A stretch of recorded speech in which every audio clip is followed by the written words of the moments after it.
राधे राधे दोस्तों, आज आप सुनेंगे पुरुषोत्तम मास की कथा। प्रेम से बोलिए पुरुषोत्तम भगवान की जय हो। आज आप सुने जा रहे हैं पवित्र पुरुषोत्तम मास के प्रथम अध्याय की कथा।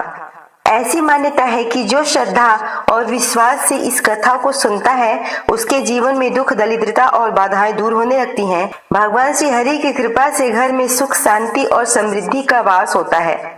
आइए जानते हैं। तो आइए सच्चे मन से इस कथा का श्रवण करते हैं।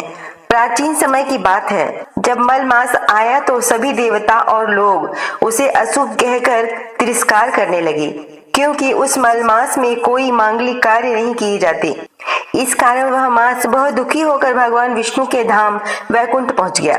मलमास ने भगवान विष्णु से विनती की, हे प्रभु, सभी लोग मेरा अपमान करते हैं, कोई भी मुझे शुभ नहीं मानता, मेरा जीवन व्यर्थ हो गया।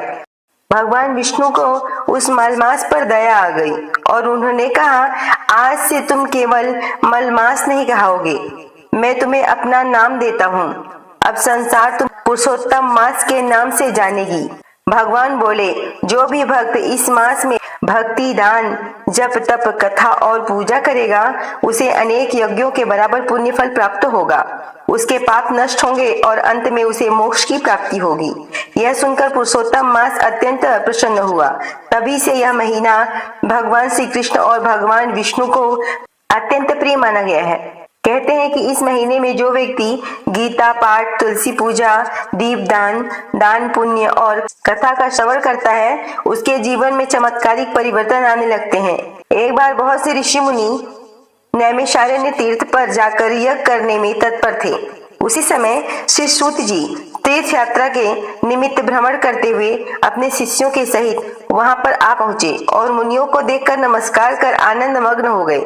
वल्कल वस्त्र पहने, प्रसन्न मुख, चेहरे पर कांति, परमार्थ में निपुण, चंदन के शोभामान, तुलसी की माला तथा जटाओं का मुकुट धारण किए हुए महाशरणम इस अद्भुत मंत्र को जपते हुए सूत जी को देखकर नैमिषारण्य के महर्षि लोग उठकर खड़े हो गए। मुनियों ने हाथ जोड़कर कहा कि हे सूत जी, हम सब लोगों को भगवान की अद्भुत कथाओं का श्रवण कराएं। तब सूत जी ने प्रसन्नता से सब ऋषियों के आगे हाथ जोड़कर नमस्कार किया। ऋषि कहने लगे कि हे सूत जी, हमने आपके लिए सुंदर आसन बनाया है, आप इस पर बैठें। आप बड़े भाग्यवान हैं। आपने गुरु की कृपा से भागवत के रहस्यों का वर्णन करने की शक्ति प्राप्त की है।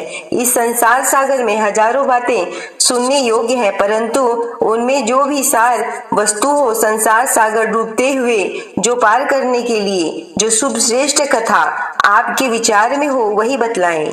सौनकादिक ऋषियों के पूछने पर श्री सूत जी कहने लगे, हे विप्रवरों, मेरे शब्दों को सुनो। मैं पहले पुष्कर तीर्थ गया और वहां के हजारों तीर्थों में होता हुआ हस्तिनापुर गया। वहां राजा परीक्षित अपने राज्यों को छोड़कर अनेक महापुण्यवान ऋषियों के साथ गंगा किनारे जा रहे थे। उनमें अनेक सिद्ध योगी और महासिद्ध मुनि थे।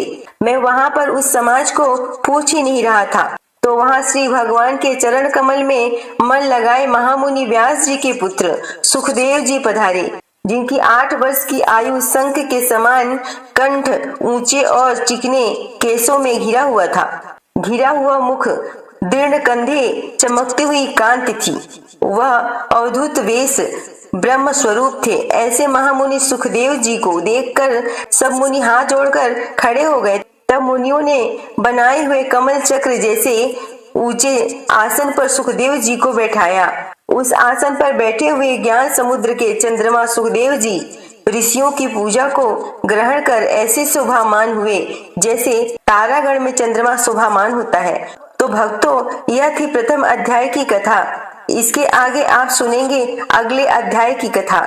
हे पुरुषोत्तम भगवान, जैसे आपने मलमास को सम्मान और श्रेष्ठता प्रदान की, वैसे ही हमारे जीवन के दुखों को दूर करके सुख, शांति और समृद्धि प्रदान करें। जो भक्त सच्चे मन से पुरुषोत्तम मास की कथा सुनता और सुनाता है उस पर भगवान विष्णु और श्री राधा रानी की कृपा सदैव बनी रहती है। इसी मंगल कामना के साथ बोलिए पुरुषोत्तम भगवान की जय हो। राधे कृष्ण भगवान की जय हो।